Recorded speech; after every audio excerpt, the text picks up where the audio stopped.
Okay, so we know how the old saying goes, you are what you eat, but I'm here to tell you, even more so, you are what you absorb and assimilate and digest, but mostly what you absorb. And here's the problem. A lot of people are not absorbing and assimilating their vitamins, minerals, and proteins properly and efficiently and effectively. Why is this? Well, stress obviously plays a big part. It plays a big part in lots of different areas of our life.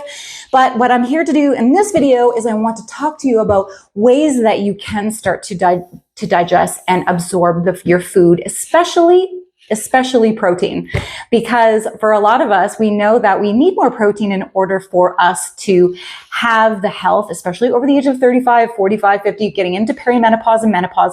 The importance of protein is very important for building muscle, supporting our body, and being able to age powerfully, right? And here's the thing though, is that what I'm seeing is a lot of people that have a lot of chronic digestive issues and, gas, bloating, GERD. They have a lot of issues with even just digestibility and constipation or diarrhea. And so all of those things play a part in whether or not, your body is going to be healthy or not. Everything starts in the gut. All health starts in the gut. And so what we need to do is start to take a look at that first.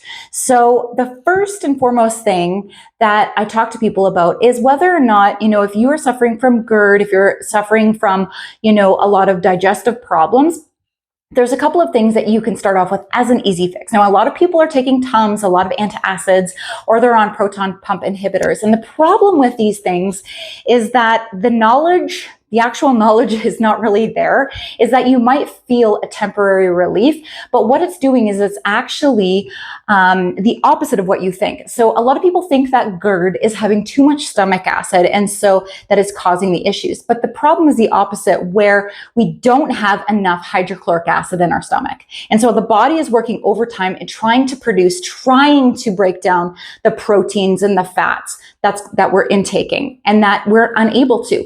And the reason why we have lower hydrochloric acid as we get older is because of the, large amounts of stress, the large amounts of processed foods, pharmaceutical drugs that are depleting that. And so when we're taking proton pump inhibitors, they actually will create even lower stomach acid. So it's basically a Band-Aid that is creating an even bigger problem.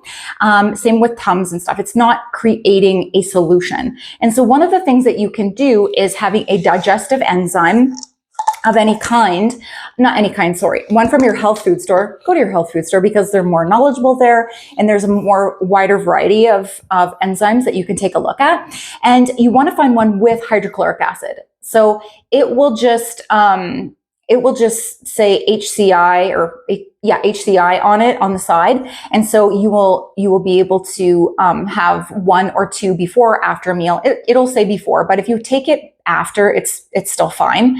The other thing that you could start doing that actually has a lot of really healthy properties is apple cider vinegar. So you can take a teaspoon or tablespoon of apple cider vinegar in water before each meal. And what that'll do is will help to provide you with more stomach acid so that you can digest the proteins and fats better.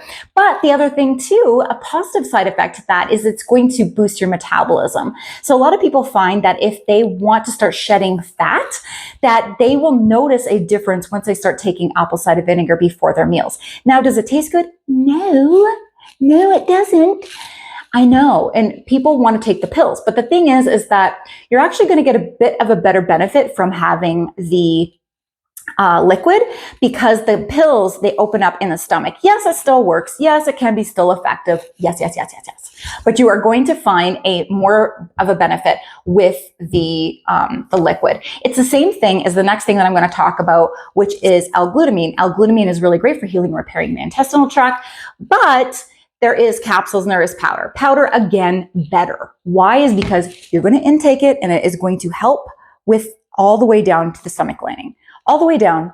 And when we have a capsule, the same thing is it just opens up in the gut and then it's healing there, but you're not getting the full effect and the fast effect of the powder itself. So I definitely recommend L-glutamine. It's just an amino acid, absolutely great for the digestive tract. The next thing too is I take this product by Recovery. Now I've been using this since 2013, maybe 2012. And it is absolutely phenomenal with healing and repairing gut. And not only that, but it's absolutely amazing for any type of inflammation that's going on in the body. Now, clearly, people with gut issues are going to have lots of inflammation because everything starts in the gut. And remember, I've said this in every video, almost every video, but it deems repeating because people don't get it yet. And that is that we have inflammation that is in the gut. We are going to have inflammation in the brain. And we have just as many, or if not more, neurons in the gut than we do in the brain. So they're signaling to each other consistently, and that we are one whole system, you guys. We are not just the mind, we're not just the body. We are energetic bodies, we are, physical bodies, we're spiritual bodies. Everything is connected within us. And so when one thing is going on in one part of our body, it is going to affect another part of our body. But in particularly with the gut, is affecting the brain. And so the more we can start to get our gut on track and start to have healthier foods that are going to nourish us and, give us life and help to reduce that inflammation, then it is also going to help the brain. So now we're going to talk about some basic things that most of you guys are already very aware of, but I need to touch on it because this wouldn't be a talk on gut health if I didn't.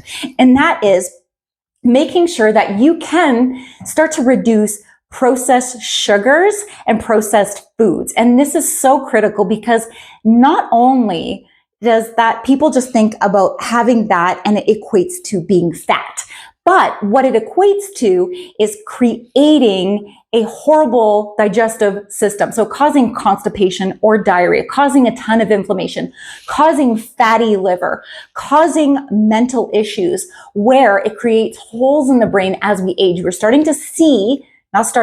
a ton of evidence, tons and tons of new documentations and scientific studies showing that we are now seeing Alzheimer's and dementia, Parkinson's are also now being classified as type 3 diabetes. So we know that they can be greatly reversed, altered, or even stopped based on our lifestyle and the foods that we eat. It's not so much genetics because we tend to eat and live a lifestyle of our parents, our grandparents, and therefore we are going down the same road and creating the same cycles.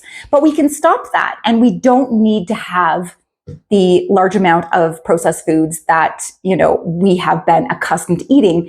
And I know for a lot of people, they find that it's hard in the beginning because they have those food cravings. But listen, throughout my videos, I give a lot of tips and techniques on what you can do in order to reduce your cravings. But you can just go back and look at some of those, and I'm going to be doing some more future ones because there's so many things that you can do in order to kind of jumpstart your health and your nutrition where you don't have those, die-off phases, because a lot of people that have a lot of high processed food, they have a lot of candida overgrowth. And so a lot of people with a lot of urinary tract infections, bladder infections, a lot of that is because of high candida in the body, and it goes down into the urethra and affects the body. So we can do a lot. Now, that's the other thing too. I want to talk about the recovery powder from Purica, is that throughout the years and throughout my coaching over so many years, you guys, over 2 decades, blah, blah, blah, that I have had so many clients tell me that this is one of the best things that they've utilized in preventing yeast infections or urinary tract infections, any of that. So it's amazing. So this is one of the things that you can do. So that was the other thing too, I was going to highly say, is yeast infections are because of the high candida growth that's within the body. And so that can be greatly reversed just by changing some simple things in your life. Now, what is another really powerful thing that can help you in helping to heal and repair your gut? Now, this might be for you a very difficult thing because it is for a lot of people, but even if you can just consider this for a short-term period of, a couple of months, 3 months, really to get your gut back on track, is to avoid and cutting out alcohol completely. And I know for most people, it's a very hard thing to do. Number one, because it's such a social aspect. 2, we've been really programmed in this day and age, especially over the last few years of what's gone on in the world, where people use that as a coping mechanism in order for them to relax or to, not deal with what's going on in the world. However, we all know that that's not benefiting us in any regard, and that it's destroying our body. Not only is it destroying our gut, but it is also a metabolic problem. So it is destroying the metabolism. It is completely destroying our muscles, and it is destroying our bones, and it is affecting our nervous system. So it's all of those things plus a lot more that we don't need to go to in this video. However, just wanted to touch on that when you are wanting to get your body back on track when it comes to gut health, and that there are so many things that you can do. And again, these are just a few things. I have so many other things that I want to talk about, but today I thought I would just give you these simple tips and tricks so that you can get back on track, so that you are assimilating and digesting your protein. Now, before we leave, there's one last thing that I want to talk about, and that is when you are eating, is it ever possible that you can eat without screen time, phone, or being stressed? Maybe sitting and have a conversation, or sitting and having an actual family dinner. A lot of people don't do that these days because I know life is very busy. However, when we are present with our food and we sit and being present and calm, we're going to be able to digest so much easier. A lot of us, because our nervous system is overstimulated consistently and constantly, is that we're eating on the go. We're eating frivolously, where we're not even realizing that we're eating. We'll eat a whole meal and then realize, hey, I don't even remember eating it. So sitting and being present, and even going one step further into the woo-woo, which we won't in this video, but I will in future ones, which is blessing your food. And why is that? Because energy is important. And when we bless our food, it helps with helping to change the frequency and the energy of your food. Don't believe that? There's actual studies on this now. Anyways, I wanted to touch on that too, because I know that it's so important, and that I know for a lot of you, you're probably not going to sit quietly without a phone or with a screen, but humor me anyway. Let's pretend that you are going to try it.